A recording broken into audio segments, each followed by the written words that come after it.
హల్లెలూయా యేసు ప్రభున్ ఎల్లరు స్తుతించుడి వల్లభుని చర్యలను తిలకించి స్తుతించుడి. కూడి ఉన్న ప్రభు బిడ్డలందరికీ ప్రభు పేరిట వందనములు.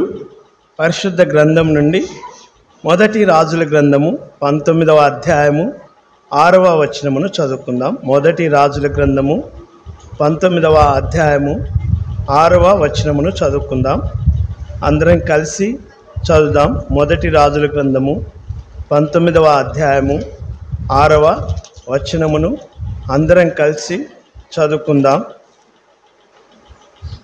అతడు చూచినంతలో అతని తల దగ్గర నిప్పుల మీద కాల్చబడిన అప్పమును నీళ్ల బుడ్డియు కనబడెను గనుక అతడు భోజనం చేసి తిరిగి పరుండెను.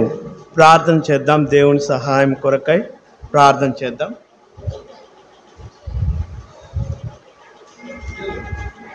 ప్రేమ కలిగిన మా తండ్రి, జీవం కలిగిన దేవా, దయగల తండ్రి, సర్వాధికారి, సర్వాంతరామి, అనంత జ్ఞానవంతుడైన దేవా, అద్భుతకరుడ, ఆలోచనకర్త, బలవంతుడగు దేవా, నిత్యుడగు తండ్రి, సమాధానకర్త, మీకు ఎంతో వందనాలు, కృతజ్ఞతాస్తుతులు చెల్లిస్తుంటున్నాం.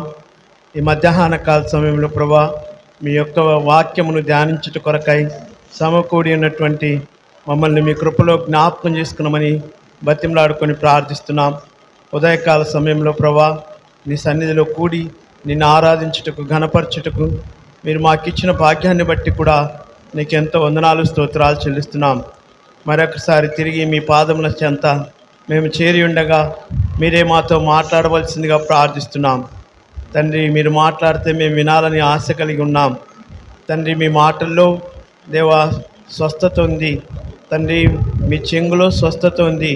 కాబట్టి మీ ఘనమైన నామం పేరట జ్ఞాపకం చేసుకొని బలహీనుని, అసమర్థుని, అయోగ్యుని నన్ను క్షమించి మీ శిలువ చాటును మరుగుపరుచుకొని దేవా ప్రజలకు, సంఘమునకు క్షేమకరమైనటువంటి వాక్యాన్ని మీరే అనుగ్రహించమని, దీనిని మరి అంగీకరించమని నా రక్షకుడు, నా విమోచకుడు, సర్వశక్తి కలిగిన ప్రభువైన యేసుక్రీస్తు నామం పేరట స్తుతించి ప్రార్థించి వినయముగా వేడుకొంచున్నాం తండ్రి. ఆమేన్.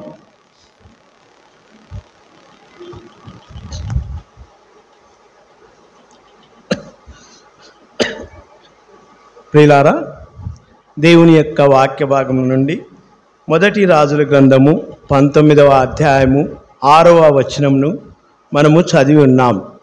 ఈ యొక్క వాక్య భాగాన్ని మనం అనేక సార్లు ధ్యానించి ఉండొచ్చు. అనేక మంది దైవజనుల ద్వారా ఈ వాక్య భాగాన్ని మనము విని ఉండొచ్చు. అయినప్పటికీ అశ్రద్ధ చేయక దేవుని యొక్క వాక్యాన్ని మనము శ్రద్ధగా ఆలకించినట్లయితే దేవుడు మనతో ఏదో ఒక మాట మాట్లాడనై ఉంటున్నాడు. కనుక మనము రక్షణ పొందినాము అంటే అర్థం ఏంటంటే ప్రియులారా, బైబిల్ అంతా మనకు తెలిసి మనం రక్షణ పొందలేదు. లేదు, బైబిల్ అంతా చెప్పేటప్పుడు విని మనం రక్షణ పొందలేదు. మరి రక్షణ ఎలా పొందినామంటే వీధిన వెళుతూ ఒక కరపత్రిక ఇచ్చింటే అది చదివి మనం రక్షణ పొందింటాం. లేదా వీధిన వెళుతూ ఒక పాట పాడి ఉంటే ఆ పాటను విని మనం రక్షణ పొంది ఉంటాం. లేదా వీధిన వెళ్తూ ఒక దేవుని మాట చెప్పి ఉంటే ఆ మాట విని మనం రక్షణ పొంది ఉండి ఉంటాం. కాబట్టి దేవుడు మనతో మాట్లాడేది ఒక్క మాట మాట్లాడతాడు. ఆ ఒక్క మాటే నీ జీవితానికి ఎంతో ఆదరణ కలిగిస్తుంది. కనుక ఇక్కడ దైవజనుడైనటువంటి ఏలియాను గురించి మనము జ్ఞాపకం చేసుకుంటున్నాం. ఆయన ఎంతో గొప్ప గొప్ప కార్యాలు చేసినప్పటికీ మానవుడిగా ఆయనకు ఒక నిరాశ ఉంది, ఆయనకు ఒక భయం పట్టుకున్నది. కాబట్టి ప్రియులారా, మనము దేవుణ్ణి నమ్మిన తర్వాత అనేక అనుభవాల ద్వారా మనము వెళ్తూ ఉంటాం. ఎన్నో దేవుని యొక్క ఉపకారాలు మనము పొంది ఉండింటాం. ఎన్నో అపాయాల నుండి దేవుడు కాపాడినటువంటి విధానాలను మనం జ్ఞాపకం చేసుకుంటూ ఉంటాం. మనకు తెలుస్తుంది, మనం గుర్తుపడతాం. ఇదిగో ఈరోజు పెద్ద ప్రమాదం నుండి దేవుడు నన్ను కాపాడినాడని మనం ఎన్నో సాక్ష్యాలు చెప్తాం. అయినప్పటికీ ఏదైనా ఒక అపాయం నీ ఎదుట ఉన్నప్పుడు మాత్రం దేవుడు నీకు వెనక చేసిన ఏవి కూడా గుర్తుకు రావు. గుర్తుకు రాక మనం ఏమైపోతామంటే కృంగిపోయేవారిగా, నిరాశపడేవారిగా మనం ఉంటాం. ఇక్కడ ఒక దైవజనుడిని చూస్తున్నాం. ఆయన పేరు ఏలియా. అంతకుముందే ఒక మంచి దేవుని కోసమై రోషము కలిగిన వ్యక్తిగా, దేవుడంటే ఎట్లా ఉంటాడో, దేవుని యొక్క కెపాసిటీ ఏందో, దేవుని యొక్క గొప్పతనం ఏంటో నిరూపిస్తూ వచ్చినాడు. అర్థం చేసుకున్నట్టయితే దేవుని పక్షాన నిలబడింది ఒక వ్యక్తి, మరి ఇతరుల పక్కన నిలబడింది 400 మంది ప్రజలు నిలబడ్డారు. ఏమాత్రం తేడా వచ్చినా ఆయన నమ్ముకున్న దేవుడు ఒకవేళ సహాయం చేయటం లేట్ అయినా ఏం జరుగుతుందంటే ఏలియాను బాగా చంపేస్తారు. అయినప్పటికీ ఏలియా ఏమన్నాడంటే, నేను ఎవని సన్నిధిలో నిలబడి ఉన్నానో ఆ జీవము గల దేవుని నామం పేరట నేను ఏదైనా చేయగలను అని దేవుడి కోసం రోషము కలిగి నిలబడతా వచ్చినాడు. ఏలియాకు నమ్మకం ఉంది. ఏమంటే, నేను ప్రార్థన చేస్తే దేవుడు నా ప్రార్థన ఆలకిస్తాడని ఆ ఏలియాకు నమ్మకం ఉంది. కీర్తన గ్రంథం 65వ అధ్యాయం 2వ వచనంలో, ప్రార్థనలు ఆలకించువాడా సర్వ శరీరులు నీ యొద్దకు వచ్చేదరు. కాబట్టి ఏలియా దేవుణ్ణి నమ్మినాడు. నేను చేసే ప్రార్థన ఆలకిస్తాడని గుర్తించినాడు. కాబట్టే ఎంతో పెద్ద ఛాలెంజీ అది, చెప్పను అలివి కానంత పెద్ద ఛాలెంజీ. ఎట్లా మనం చెప్పొచ్చంటే, అక్కడ ఏం జరిగిందంటే, ఒక ఎద్దును పెట్టండి, ముందు అసలు నీళ్ళతో నింపండి, ఎన్నిసార్లు నీళ్ళతో నింపుకుంటారో నింపుకోండి, ఆ తర్వాత కట్టెలు పెట్టండి, మళ్ళీ ఎన్ని నీళ్ళు వస్త్ర పోసుకోండి, ఇప్పుడు ఎద్దును పెట్టండి, ఆకాశం నుండి నిప్పు కురిపిస్తానన్నాడు. అప్పుడు అలాగ చెప్పి ఏం చేసినాడంటే ఆకాశం నుండి నిప్పు కురిపించేసినాడు. అలాగనే బయలుదేవతకు చెందినటువంటి ప్రజలు కూడా పోరాడినారు, కానీ వారి వల్ల కాలేదు. అయితే ఇప్పుడు మన తలంపు ఏంటంటే ప్రియులారా, జ్ఞాపకం చేసుకుంటున్నాం చాలా ప్రాముఖ్యమైన మాట. ఇంత ఒక్కడే దేవుడి పక్షాన నిలబడినటువంటి వ్యక్తి ఇప్పుడు ఏం జరిగిందంటే, ఆ ఒక స్త్రీ భయపెట్టేసింది, నీవు 400 మంది ప్రజలను చంపేసినావు, నేను నిన్ను చంపేస్తానని చెప్పినది. అంటే ఇప్పుడు మనం ఈ మాటని ఎట్ట తీసుకోవాలంటే, 7 సముద్రాలు ఈది ఇంటి ముందు ఉన్న మురిగి కాలువ ఈదలేక చనిపోయినాడు అంట. అంటే 7 సముద్రాలు ఈత కొట్టడం అంటే సామాన్యమైన విషయము కానే కాదు. అయినా అన్నిటిలో ఈత కొట్టి ఇప్పుడు ఏం చేసిందంటే, ఆయన ఇంటి ముందు చిన్న కాలువ, మురిగి కాలువ ఉందంట, దాంట్లో ఈత కొట్టలేక ఏమైపోయినాడంటే చనిపోయినాడు. భక్తుడైన ఏలియా పరిస్థితి అలా ఉంది. 400 మందిని ఓడించగలిగినాడు, కానీ ఒక స్త్రీని ఓడించలేక పోయినాడు. భయపడి బదిరీ వృక్షం కింద కూర్చొని, ప్రభువా నేను ఇంతవరకు చేసిన సేవ చాలు, ఇక్కడ నా ప్రాణమును తీసేసుకో అని ప్రార్థన చేయటము మొదలుపెట్టినాడు. అయితే ప్రియులారా, దేవుడు ప్రార్థనలు ఆలకించేటువంటి దేవుడు అవకాశం ఇచ్చే దేవుడు. ఒక మంచి మాట మనం జ్ఞాపకం చేసుకుంటున్నాం. ఏలియా పడుకొని ఉన్నప్పుడు ఒక దేవదూత వచ్చి ఆయన తల దగ్గర ఏం పెట్టినాడంటే ఆహారమును, నీళ్ళ బుడ్డిని పెట్టినట్టుగా దైవవాక్యంలో మనము జ్ఞాపకం చేసుకుంటున్నాం. నీళ్లు దేనికి గుర్తుగా ఉన్నాయంటే, బైబిల్ వాక్యం ప్రకారం నీళ్లు దేనికి గుర్తు అంటే వాక్యమునకు గుర్తు. దప్పిగొనిన వారలారా నా యొద్దకు వచ్చి దప్పిగా తీర్చుకొనుడి అని దేవుని యొక్క వాక్యంలో రాయబడతా ఉంది. అంటే నీళ్లు దేనికి గుర్తు అంటే వాక్యానికి గుర్తు. మారు మనసు పొందాలి అంటే దేవుని యొక్క వాక్యము ద్వారానే మారు మనసు పొందుతాం. ఇక్కడ ఈ ఏలియా దగ్గర ఉన్నటువంటి బుడ్డి ఏం బుడ్డి అంటే నీళ్ళ బుడ్డి. ఈ యొక్క మారు మనసు పొందిన తర్వాత చేయవలసిన పని, నీళ్లు దేన్ని చూపిస్తుందంటే బాప్తిసమును చూపిస్తుంది. అపోస్తల కార్యములు 8వ అధ్యాయంలో మనకు ఒక వ్యక్తి తెలుసు. ఆయన ఎవరంటే కంద్రాకి కింద పనిచేస్తున్నటువంటి ధనాగారంలో పనిచేస్తున్నటువంటి ఒక నపుంసకుడని దైవవాక్యము తెలియజేస్తుంది. ఆయన రథంలో పోతూ వచ్చినాడు, దేవుని యొక్క వాక్యమును చదువుతా వచ్చినాడు. ఏమీ అర్థం కాలేదు. దైవజనుడైన ఫిలిప్పు ద్వారా వాక్యం అంతా అర్థం చేసుకున్నాడు. వెంటనే మారు మనసు పొంది, దేవుడు నా కోసం ఇంత శిక్ష పొందినాడా, కాబట్టి నేనేం చేయాలంటే మారు మనసు పొందుతాను, మారు మనసు పొంది అంతటితో ఆగిపోను. నేనేం చేయాలనుకుంటున్నానంటే బాప్తీసం తీసుకోవాలని అనుకుంటున్నాను. ఆ మాట మనం చదువుదాము. అపోస్తుల కార్యములు 8వ అధ్యాయం నుండి దేవుని యొక్క వాక్య భాగాన్ని మనము చదువుదాము. అపోస్తుల కార్యములు 8వ అధ్యాయము 36వ వచనమును చదువుదాం. వారు త్రోవలో వెలుచుండగా నీళ్లు ఉన్న ఒక చోటికి వచ్చి నపుంసకుడు, ఇదిగో నీళ్లు, నాకు బాప్తిసం ఇచ్చుటకు ఆటంకమేమని అడిగి. కనుక దేవుని యొక్క వాక్యం నుండి గమనించినట్టయితే ఇగో నీళ్లు వెంటనే కనిపించినాయి. వాక్యమును చదవగానే ఆయన పిలుపు ద్వారా హెచ్చరింపబడిన వాడై మారు మనసు పొందినాడు.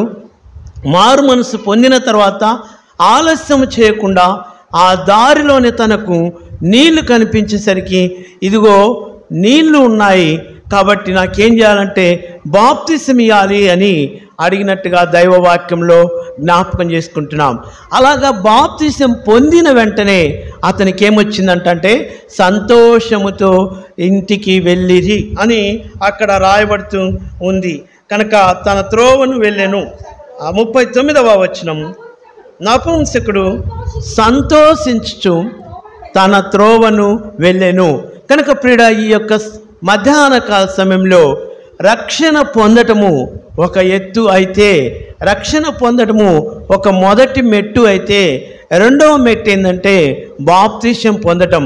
మనలో ఉన్నటువంటి లోపం ఏంటంటే రక్షణ పొందితే బాప్తిసం తీసుకోం, బాప్తిసం తీసుకుంటే రక్షణ పొందాం.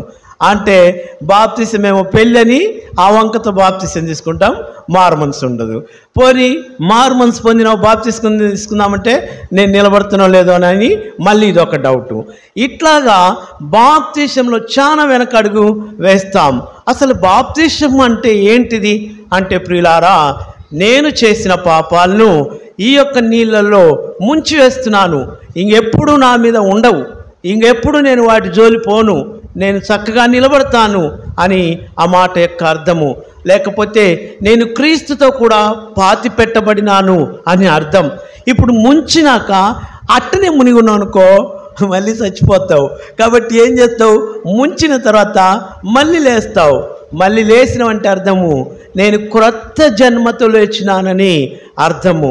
కాబట్టి ప్రియుడా, ఒకడు క్రొత్తగా జన్మించితేనే కానీ వాడు దేవుని రాజ్యంలో చూడలేడని మీతో నిశ్చయముగా చెప్పుచున్నాను. యోహాను సువార్త 3వ అధ్యాయం 3వ వచనంలో ఆ మాట రాయబడుతూ ఉంది. కాబట్టి బాప్తిసం తీసుకోవాలి, క్రొత్త జన్మను పొందాలి. అలా పొందినట్టయితే నువ్వు దేవుడి రాజ్యంలో చూస్తూ ఉంటావని దైవవాక్యం మనకు క్లియర్గా హెచ్చరిస్తుంది. ఇక్కడ ఒక బుడ్డిని మనం చూస్తూ వచ్చినాం. రక్షణ అనే బుడ్డిని అక్కడ కలిగి ఉన్నాడు దైవజనుడైన ఏలియా. రక్షణ అనేటువంటి బుడ్డిని కలిగి ఉన్నాడని మనకు చాలా స్పష్టంగా అర్థమవుతుంది. బాప్తిసము అనేటువంటి బుడ్డిని తను కలిగి ఉన్నాడని మనకు అర్థమవుతుంది. రెండవదిగా దేవుని యొక్క వాక్య భాగం నుండి మనం గమనించినట్టయితే కీర్తన గ్రంథం 56వ అధ్యాయం 8వ వచనాన్ని మనము చదువుదాం. కీర్తన గ్రంథము 56వ అధ్యాయము 8వ వచనమును మనము చదువుదాం. నా సంచారమును నువ్వు లెక్కించి ఉన్నావు, నా కన్నీళ్ళు నీ బుడ్డిలో నుంచబడి ఉన్నవి. అంటే ప్రియులారా, బుడ్డి అంటే ఏంది అని మీ అందరికీ డౌట్ రావచ్చేమో. ఒక సీసాను మనం ఏమంటామంటే బుడ్డి అంటాం. ఆ బుడ్డిలో మనము భద్రంగా దాచిపెట్టుకుంటాం. అది దేనికి ఉపయోగించుకుంటాం అనేది మనం కొన్ని మాటలను దేవుని యొక్క వాక్యం నుండి జ్ఞాపకం చేసుకుంటున్నాం. మొదటి బుడ్డిని నీళ్ళ బుడ్డి అని మనం చదువుతూ వచ్చినాం. ఇప్పుడు రెండో బుడ్డిని మనం చదువుతా వచ్చినాం కీర్తన గ్రంథంలో. ఇది ఏం బుడ్డి అంటే కన్నీటి బుడ్డి అని దేవుని యొక్క వాక్యంలో మనము జ్ఞాపకం చేసుకుంటున్నాం. మారు మనసు పొందుతాం, బాగానే ఉంది. బాప్తిసం తీసుకుంటాం, బాగానే ఉంది. ఆ తర్వాత చేయాల్సిన పనిని మనం చేయలేకపోవటం వల్లనే, పునాది లేకపోవటం వలన పాడైపోతున్నాం.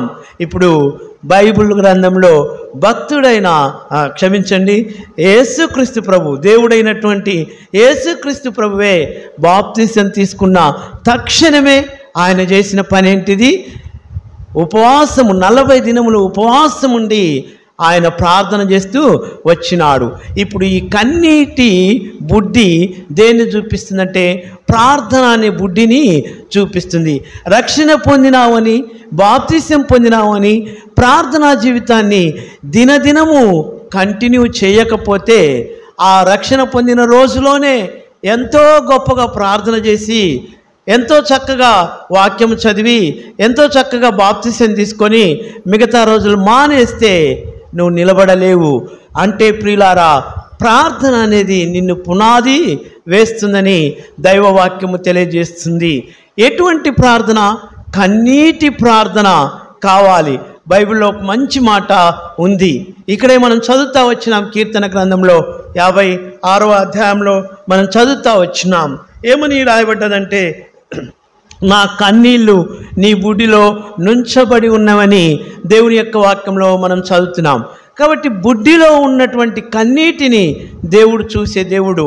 ఒకసారి యెషయా గ్రంథం 38వ అధ్యాయంలో గమనిస్తే ఒక భక్తుడు కనిపిస్తాడు. ఆయన పేరు హిజ్కియా అనేటువంటి రాజును మనము జ్ఞాపకం చేసుకుంటాం. భయంకరమైనటువంటి వ్యాధి వచ్చింది. ఏం చేసినా అది పోయే అవకాశమే లేదు. కాబట్టి ఆయన యాడికి పోలేదు. మరి ఏం చేస్తూ వచ్చినాడంటే, ఆయన మౌనంగా దేవుడి సన్నిధి లేకపోయి ఆయన చేసిన పని ఏంటంటే ప్రియులారా, కన్నీరు విడిచటం చేసినాడు. ఆ కన్నీళ్ళన్నీ వృధా అయిపోలేదు అనుకొని ఉంటాడు హిజ్కియా. నేను ఇంత ఏడుస్తున్నాను, దేవుడు అసలు చూస్తుండా, ఈ కన్నీళ్ళన్నీ వృధా అయిపోతున్నాయేమో అని అనుకొని ఉండొచ్చేమో. కానీ దేవుడు నీ కన్నీళ్ళన్నిటినీ ఒక బుడ్డిలో దాచిపెడుతున్నాడని నీకు నాకు అర్థం కాలేదు. అందుకే మనం దేవుడి సన్నిధిలో ఏం చేయలేకపోయినాం? కన్నీరు కార్చలేకపోయినాం. ఇక్కడ గమనించినట్టయితే హిజ్కియా కన్నీరు కార్చటం చేస్తూ వచ్చినాడు.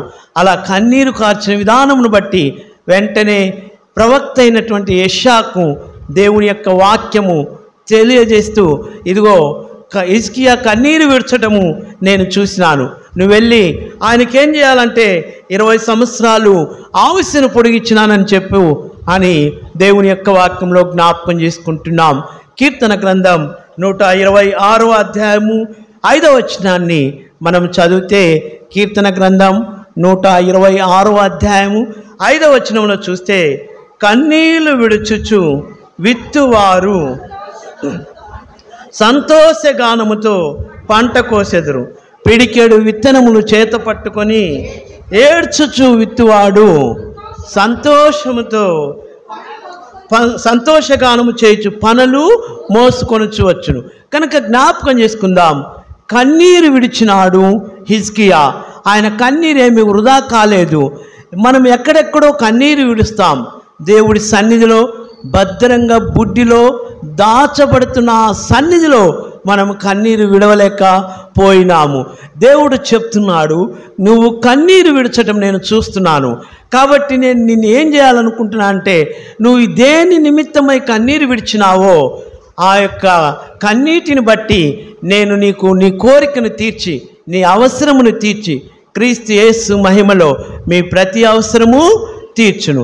నీ అవసరం ఏందో, అది ఎటువంటి అవసరమో, వ్యాధితో ఉన్నావా, లేకపోతే ఇరుకులో ఉన్నావా, లేకపోతే ఇబ్బందిలో ఉన్నావా, లేకపోతే శ్రమలో ఉన్నావా, నువ్వు ఏ పరిస్థితిలో ఉండి కన్నీరు కార్చినావో దాన్నంతా నేను చూస్తున్నా. అదంతా ఎక్కడ పెట్టినానంటే కన్నీటి బుడ్డిలో భద్రపెట్టినాను. నాకు ఆ కన్నీరు చూసినప్పుడు, ఓ ఈ బిడ్డ కన్నీరు కార్చింది కదా, నేను ఈ బిడ్డకు ప్రయోజనం చేయాలి కదా, ఈ బిడ్డకు నేను మేలు చేయాలి కదా అని జ్ఞాపకం చేసుకొని నేనేం చేస్తానంటే నీ కన్నీటికి తగినటువంటి వెంటనే సంతోషాన్ని ఇస్తానని దైవవాక్యంలో జ్ఞాపకం చేసుకుంటున్నాం. మరి మనము దేవుడి సన్నిధిలో జ్ఞాపకార్థంగా ఒక కన్నీటి బుడ్డిని మనం ఏర్పాటు చేసుకున్నామా? ఒక ప్రార్థన బుడ్డిని దేవుడి సన్నిధిలో పెట్టినామా అంటే మనం అనుకోవచ్చు, అంటే బుడ్డి అంటే కొబ్బరి బాటిల్ అని మనం అనుకోవచ్చు. అది కాదు, ఆత్మీయంగా మనం అర్థం చేసుకోవాలి. అంటే మనం ఏడ్చిన ప్రతి కన్నీటి బిందువు దేవుడు భద్రపరుస్తున్నాడని మనం జ్ఞాపకం చేసుకోవాలి. 2 తలంపులను జ్ఞాపకం చేసుకుంటూ వచ్చినాం. మొదటిది నీటి బుడ్డి. నీటి బుడ్డి దేన్ని చూపిస్తుంది? రక్షణను, బాప్తిసమును చూపిస్తుంది. రెండోది కన్నీటి బుడ్డి దేన్ని చూపిస్తుందంటే ప్రార్థనను చూపిస్తుంది. నీకు పునాదిని వేస్తుంది, నీకు సంతోషమును ఇస్తుందని దైవవాక్యము మనకు తెలియజేస్తుంది.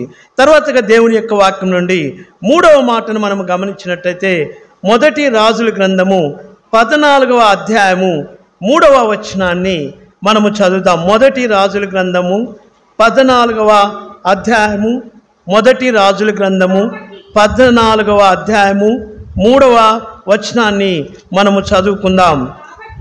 కాబట్టి నీవు 10 రొట్టెలను అప్పములను ఒక బుడ్డి తేనెయు చేత పట్టుకొని అతన్ని దర్శించుము. 3వ బుడ్డి ఏం బుడ్డి అంటే తేనె బుడ్డి.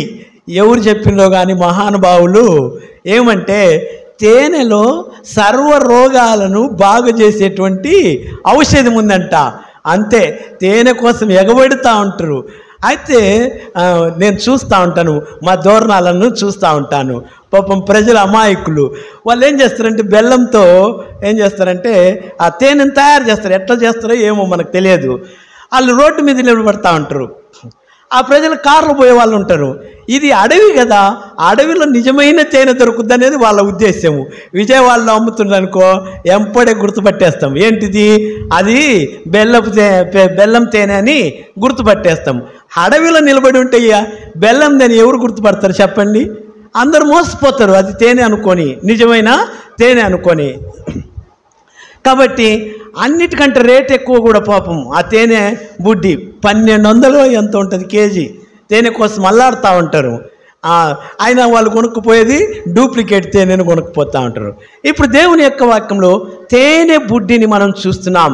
తేనె బుడ్డి, తేనె దేనిని చూపిస్తుందంటే దేవుని యొక్క వాక్యమును చూపిస్తుంది, ప్రత్యేకతను చూపిస్తుంది.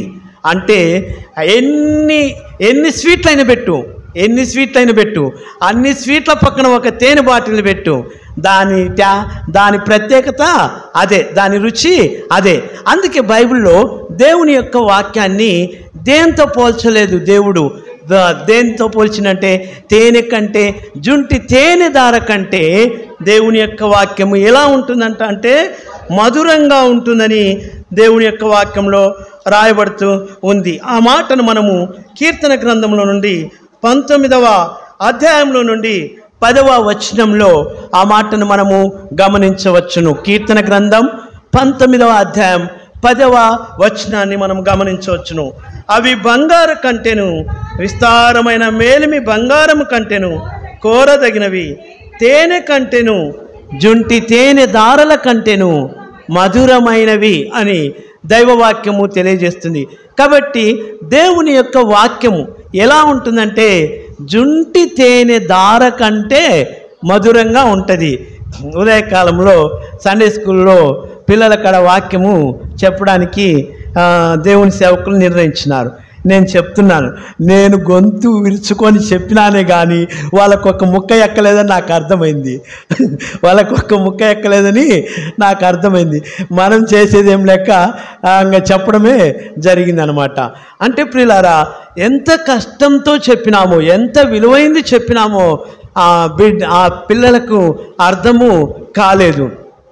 వాళ్ళకొకటే ఏంటిదంటే అల్లరి చేయడం ఒకటే అలవాటైంది, వాక్యం వినటం అనేది వాళ్ళకు అర్థము కాలేదు.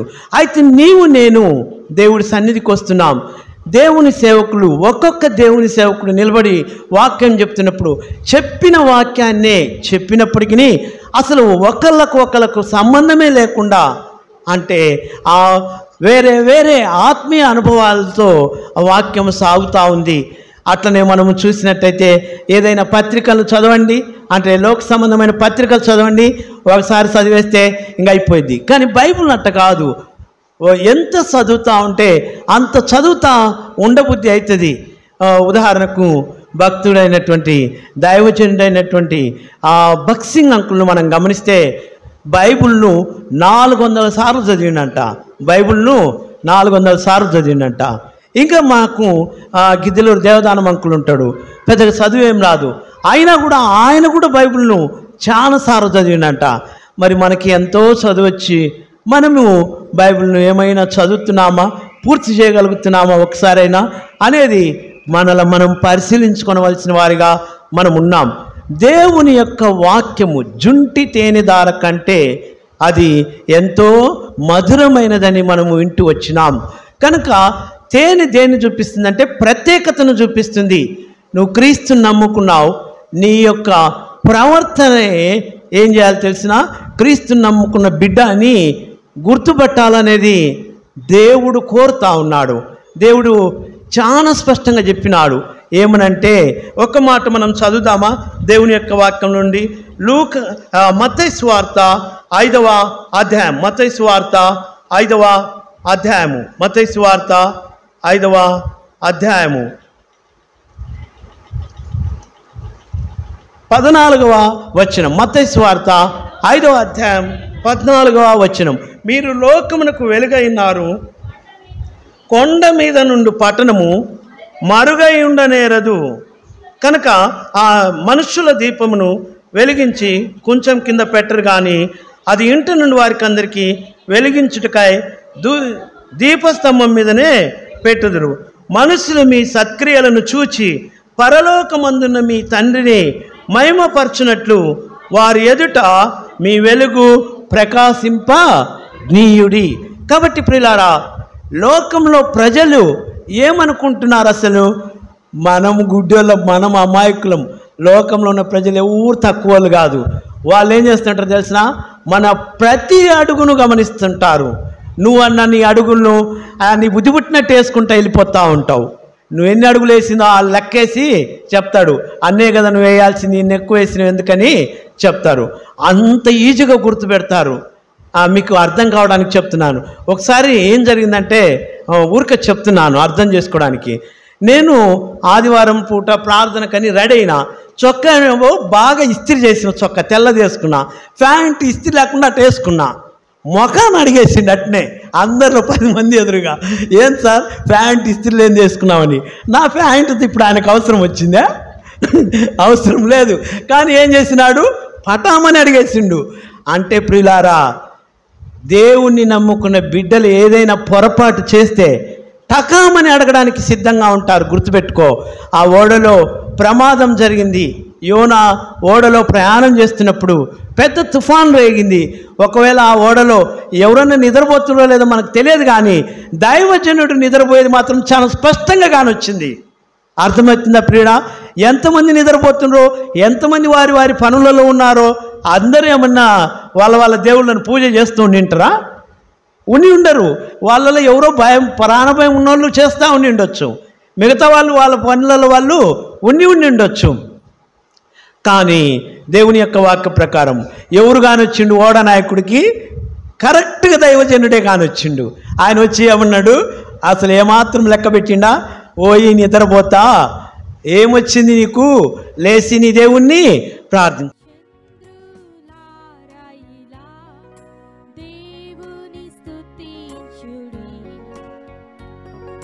హృదయమును వెలిగించిన యేసుని స్తుతించుడి.